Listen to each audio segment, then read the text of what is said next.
Good afternoon, everyone. Welcome to National Library Week. My name is James Hill. I'm the library director here in Chillicothe in Ross County.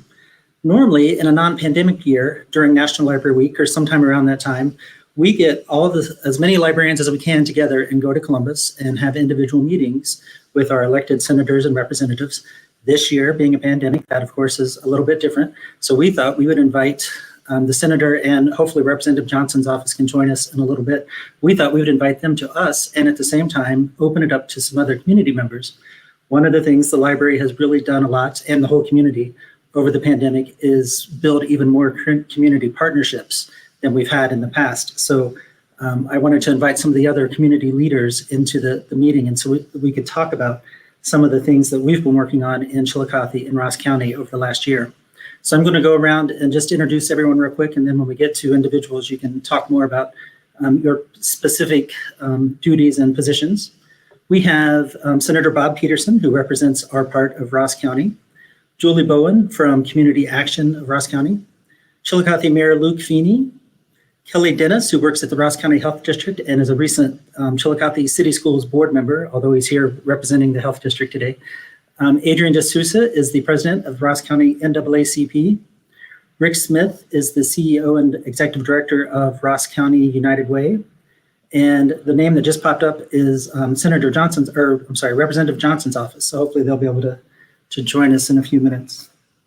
One of the things that we've done over the last year is, as during the pandemic, of course, about a year ago in March, everything closed up and we were able to move all of our programs and everything as much as we could to an online setting. And shortly, right after the pandemic started to become a serious consideration, the mayor was able to put together a community response team that the library has been a part of. And we still have regular meetings, typically on Wednesday. Today's meeting was canceled because of this event, but we still get together, and most of the people on this call, everyone on this call, has been involved in those meetings to some extent. So I thought one of the things we could do is just go around and talk about some of the things that we have worked on as part of that community response team, but also how your organization has been affected by the pandemic and what you see as some of your goals and challenges going forward. Julie, we'll start with you. Good afternoon. I am Julie Bowen. I'm the Executive Director of Ross County Community Action, and I have been part of the community response team and working with all of these great partners on this call today. We've really been able to collaborate and expand our services and resources out into the community, working with some of these great partners and being able to serve more people through this pandemic over the last year. We've been involved with a lot of different activities revolving around food distribution. We've been able to partner with the Health District and our Hope Clinic to do deliveries for a mobile for the food pantry, the Good Samaritan Food Network. We've also been able to feed all of the children in Ross County through our summer food programs and partnering with all of the local school districts. We've been involved in a lot of different activities revolving around homelessness issues and concerns and housing. We were able to shelter several, about 100 people locally in hotels that were homeless during the pandemic. And we recently opened an emergency homeless shelter with several of the partners here on this call.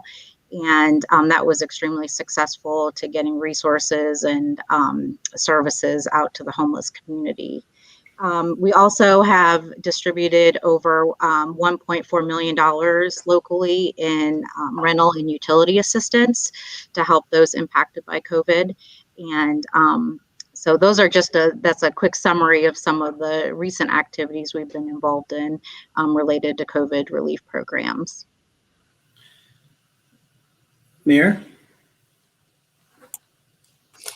Thank you, James, and thanks for the invitation. Thanks to Senator Peterson for joining us in Chillicothe today. It's been a long time since I've seen you in person, so good to see you. And, in terms of the community response team and being a part of Chillicothe for the past year, I really had the easiest part. I set the meetings, sent the Zoom invitation, and then watched the community leaders do their thing. It's been a really neat thing to watch. I think back to I would imagine at this point, our first meeting was probably about a year ago. And in those first months, we were doing that meeting daily, I think, and those meetings would go for more than an hour. And as you think back to a year ago, and I think the word that comes to mind for me is just uncertainty.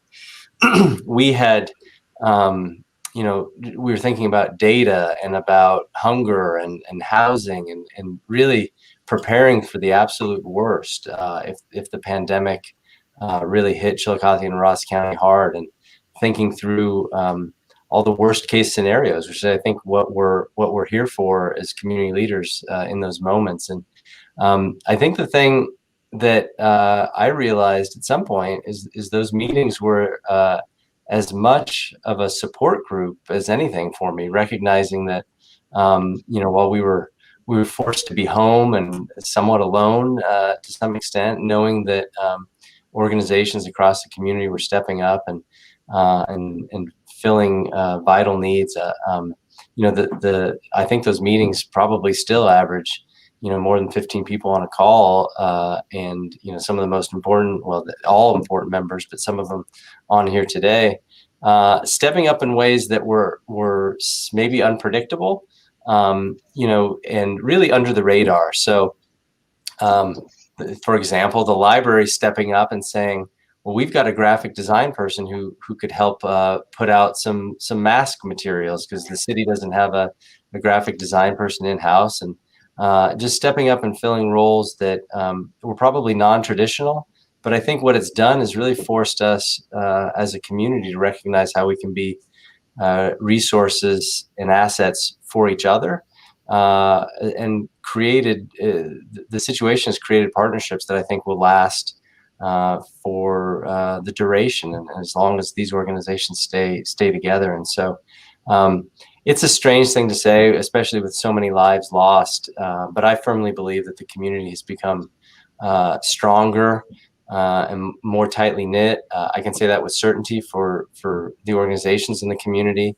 My relationship, let's say, with the health district, Kelly, and the leadership there, closer than ever, working in sync with Adrienne at the NAACP, the lines of communication clearly open. Rick and the United Way, the information, whether it's information that we get from 211 or connecting and moving quickly on getting resources out. I think that we got through this past year together, but I think we've created a scenario where the future and working together, it just gives me a lot of hope. And seeing the ways that the different organizations have stepped up has really been incredible. I think just in terms of how we've operated in the past year, we planned for so many possibilities and had to do things like close the pool for the summer because we didn't know how bad it would get, and cancel things like the 4th of July. And so we had a lot of sacrifice with city employees, reducing their hours and still delivering what I think were excellent city services under the circumstances. But I can tell you that I'm looking forward to getting back to a summer that looks more natural. I'm looking forward to a Paints baseball game and spending time outside and getting city facilities open again. So it's been a challenging experience, and it's been better for me because of all of you. So James, thank you for all that you've done. Thank you for all the library has done, and inviting me here today. But I know we're all tired of Zoom meetings and virtual meetings, but those lines of communication, as tired as we are of the format, it is a lot easier to get a hold of someone for a meeting like this. And I think some of that are things that will have lasting effect, hopefully. Kelly? You're on mute. Once a meeting, someone has to do that. So. Yes, I make that mistake every day. Thanks, James, for having us, the Health District. It's been a challenging year, to say the least. It is amazing that it's been over a year now since we started meeting and working together.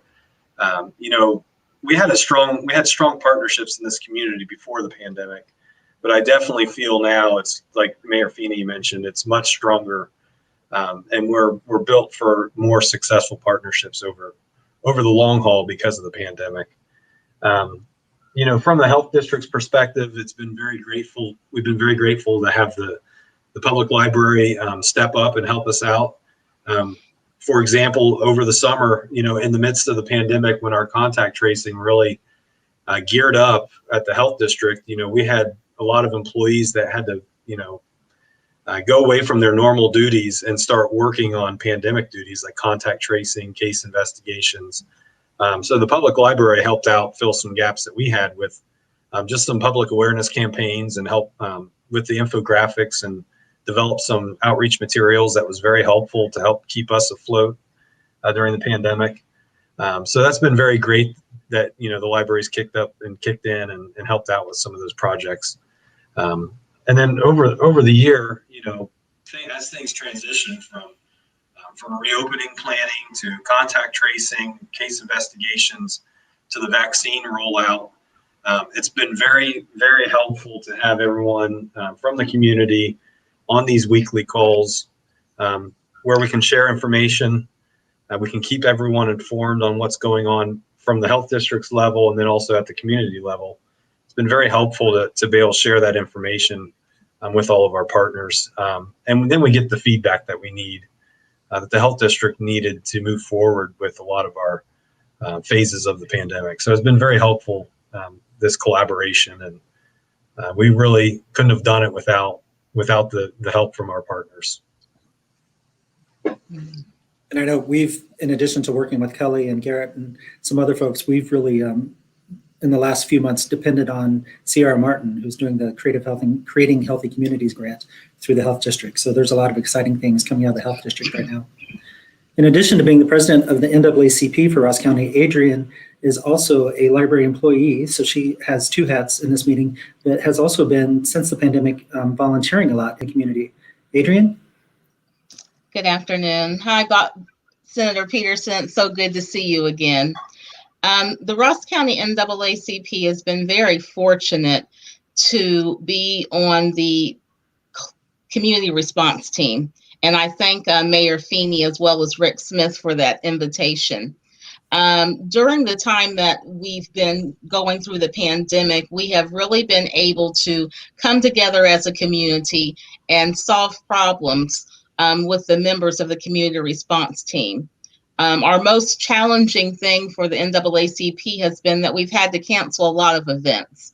And we have different fundraisers throughout the year, and we had to cancel every fundraiser we would normally have. But in June of last year, the community and 3 businesses in particular really answered the call, and they decided to support the Ross County NAACP on Juneteenth Day. And the businesses donated the proceeds, the profits of their day. And we were able to make around as much as what we did if we would had our fundraiser. So that really helped out a lot. Also, the NAACP has been instrumental in getting volunteers to volunteer at different agencies here in Chillicothe during the pandemic. And I was fortunate enough to volunteer at Good Samaritan, and I volunteer every Tuesday. It's something that I really enjoy. I worked on James's volunteer committee, and through that committee, for the community response team, I was able to call soup kitchens and food pantries and see what their hours were going to be during the pandemic, if they were still going to have a food pantry or a soup kitchen. I was also able to utilize 4 or 5 volunteers that helped make masks for the general public, and we would pass out those masks at the library. So although we have had a lot of challenges, there's really been a lot of good that has come out of this group right here. And I am so happy that I had the honor to work with each and every one of the individuals and each and every one of the businesses and agencies in this group. Thanks, Adrienne. Rick? So glad to be a part of this group, and I feel like I kind of jokingly say I've only been here for about 1.5 years, but it's been COVID years. It's almost like dog years, so it feels much longer than that. but I feel like I've known many of these people because of the Zoom. We all suffer from Zoom fatigue, but just being able to see the faces and put the names and the departments has been, being relatively new to the community, has been helpful to me. The United Way, I think, has played a crucial part in during the pandemic and working with the mayor in this group. We're one of the first United Ways to actually start a COVID relief fund that staff presented to the board supported, that allowed us to initially give out what we call micro grants of $500 or less to nonprofit organizations who run the front lines of the COVID fight. And then through another grant that we received from one of our major sponsors, the Kenworth Truck Company, we received a large grant that we were able to create a larger grant. So we started giving out grants of $15,000 or less to different organizations. So to date, as of April, we've given out $561,000 worth of grant to different organizations, schools, community nonprofits, anyone who's on the front, who has been impacted or on the front row of the COVID fight. Like many organizations, I believe Adrienne just mentioned that, COVID changed everything. We couldn't go out and do our traditional fundraisers. As you know, I'm sure the United Way, our mission is to support other nonprofits. And since they couldn't do their fundraisers, they're even coming to us even more so, seeking money. Well, we're on the same challenge, but we came up with some really innovative ways to raise money. We did a virtual fundraiser where we brought together some wonderful talent throughout Ross County to perform and sing. We brought out churches, and they did performances and singing, virtual auctions, lots of different things just to help raise money. And we've been fairly successful in doing that through the most difficult of times. The mayor mentioned our 211. 211 is vitally important to any community, even more so through COVID, because it provided us information as to where the most areas of need are. We were able to get very quick information as to how many people are calling because they've got food needs or transportation needs or healthcare needs or whatever the case may be. That was, I think, everyone here will probably agree, initially especially, was one of the primary resources that we had to give us some insight as to what was going on and what we as a group could do. So that's been very helpful. So again, just to kind of wrap up, and I'd love to, and James, thanks for giving the opportunity to hear what everyone else has to say and have this great discussion. I'm proud to lead the United Way. The United Way has been a big supporter and helpful in the community, but we certainly couldn't do it without all the folks around this virtual room. So I appreciate the opportunity here. I know everyone on this in this meeting somehow has a relationship with the library, whether it's the free meals that we get through Community Action or some of the grant money that Rick was just talking about. We use to buy Chromebooks. So at the library, you can now check out Chromebooks to take home and do your homework or whatever you need to do. We, of course, have free Wi-Fi at the library, but when the library is closed, you can't access the computer. So the Wi-Fi stays on 24 hours a day. So you can use one of those Chromebooks or your smartphone to do your homework or whatever research, or watch Netflix. We don't care. We don't judge what you're doing with our Wi-Fi. We've been very involved in the community for a long time, but this particular pandemic year has given us a chance to really become even more embedded, I think. I'm not as new to the community as Rick, but I've only been in Chillicothe for about 4 years. Even though I'm from Southeast Ohio, we moved here from Athens. These Zoom meetings, was a great and quick way for me to meet everybody. Like I may have known who Kelly was or who Julie was, but getting in on these meetings, you really build those relationships that you couldn't have done otherwise. And there are a whole bunch of other people that, just due to the limitations of this platform, that we couldn't invite here. But everyone from Job and Family Services to the city schools, we have a great team that we continue working with. Mm-hmm. Now, as far as the library side of things, in addition to all this, and this has been great, the library has really grown this last year, but just not in ways that we expect. Normally, when we think of the library, we're numbers people. How many books did we check out? How many kids came to that program?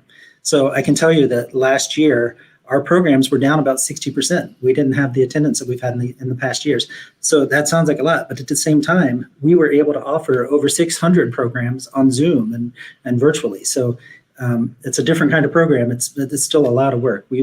Our librarians have been working during the pandemic. The doors may have been closed, but we've been out in the community doing what we can do. We've been answering reference questions. Our outreach team has added new programs. A direct offshoot of this meeting, a former commissioner, Steve Neal, asked about, is anyone checking on those people who maybe haven't seen anyone in a long time?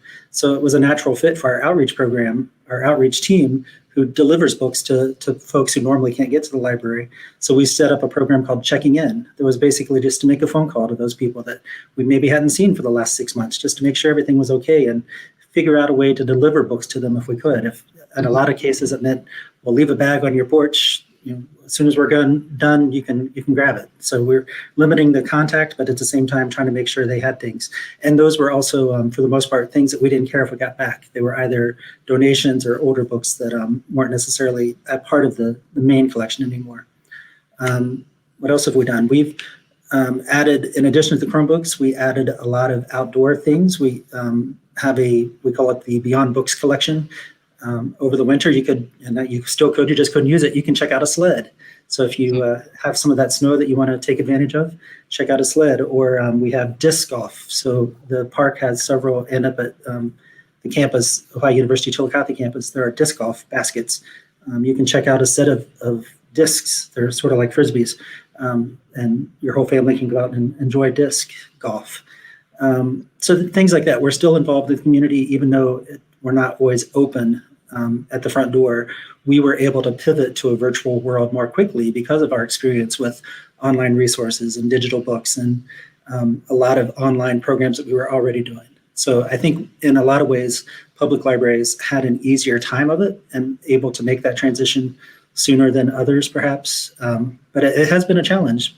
We're hanging in there, and the community and the staff, I think, are tighter than we've ever been, and thinking about safety protocols and things that, 18 months ago, you never would have heard of social distancing and never would have imagined wearing a mask every time you step out of your office. But we've adjusted, and I think we're still going strong. Mm-hmm. Senator, do you have anything you want to add? No, certainly appreciate everybody who put this together, and very proud of Ross County and the work you guys have done, especially through this most challenging of years. And I do hope that that's the case, as many of you have referenced, that, going forward will be better because of it. Certainly we have had a shared experience, and certainly we have had to operate very differently. The only constant is change, and I'm ready for back to normal and less change, at least in the coming few months. But no, great to be with all of you. Nice to see you all, and please let me know how we can help. Certainly the thing going on in State House right now, and I'm sorry Mark Johnson couldn't join us. Hopefully he's listening in.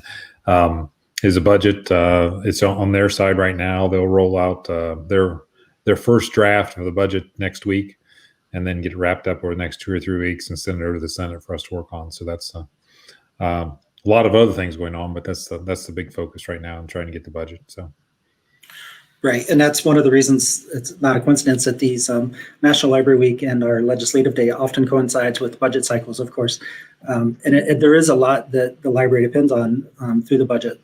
The Public Library Fund is a very important part of our funding and how all 251 libraries across the state are able to provide the services that we provide. Well, I want to be mindful of everyone's time, so I don't want to keep this on any longer. Does anyone have any final thoughts before we call it a day? James, I'm a big fan of the library system. So as a consumer, I just want to highlight audiobooks over the past year have been like my saving grace. Libby, the app, and Hoopla. I used Libby, I don't know how many times to check out how many books, but there were a lot. And that is just such a cool resource. And then I recently discovered in Hoopla, not only can you check out books, but you can check out books that read themselves. So I've got a 5-year-old and a 2.5-year-old. And so you can get Pete the cat, and it has its own narrator, and the pages turn. So on those nights when I'm particularly tired, Pete the cat kind of does the work for me on the iPad. But just the resources that you've offered over the past year, in addition to the community stuff that we've talked about, have been really incredible. You had some sort of online thing on bullet journaling within the last month, and my wife and I signed up for that and went and picked up the little packet, and I learned how to bullet journal. And so, I think that. Are you still bullet journaling? That's the question, though. Have you kept the skills? Are you still doing it? Pat chance there, but I tried. Like the senator said, constant and change, and I think part of the last year has been us challenging ourselves to try new things. And unfortunately, Zoom is no longer a new thing for us. But I suspect that in-person meetings might have a feel new when we resume those again. But just as a consumer of library goods, I just want to thank you for all the cool and innovative things that you and the staff at the library bring. It's always such a pleasant experience to be there in person and visit, and kudos on the renovations and the whole thing. It's just a great experience to be able to use the library system here in Chillicothe. I did fail to mention that the Ross County NAACP, we do hold our monthly meetings at the Northside Branch Library the second Tuesday of every month when we're not going through a pandemic. So we so appreciate the meeting room space that the library has, and the library provides meeting room space for anyone that needs space. They answered the need when they did renovations years ago. And there wasn't very much space to have meetings in Chillicothe. And then the other thing is we support the programs that the Chillicothe and Ross County Public Library has.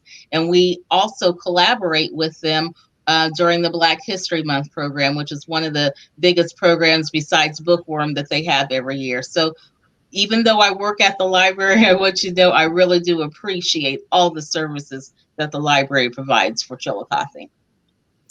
And I will mention, since Luke brought it up, during the pandemic, we took advantage of the downtime to undergo a lot of building projects that we had in the works, but sort of fast-tracked them a little bit more. So if you haven't been to Maine recently, we have a new children's area. We've flopped the children's area and the computer lab. We have a brand new parking lot that's 100 times safer than it was before. We have actual sidewalks and tree islands to slow down traffic, so it's not a drag strip going through the library's parking lot anymore. And we have, of course, we're working on a new building in Kingston. We're doing a lot of improvements and getting a lot done while we've been closed somewhat to the public. But that's slowly, we're slowly returning back to a somewhat normal life. Well, I appreciate everyone taking some time to sit in on this. And if you have any questions, feel free to reach out. My email and phone number are all on the library's website, crcpl.org. And of course, you can always find us on Facebook or any of the other social media things. I think that's it. If anyone has no other questions, we'll call the meeting closed. Thanks, everyone. Thank you. Thanks. Bye. Thank you.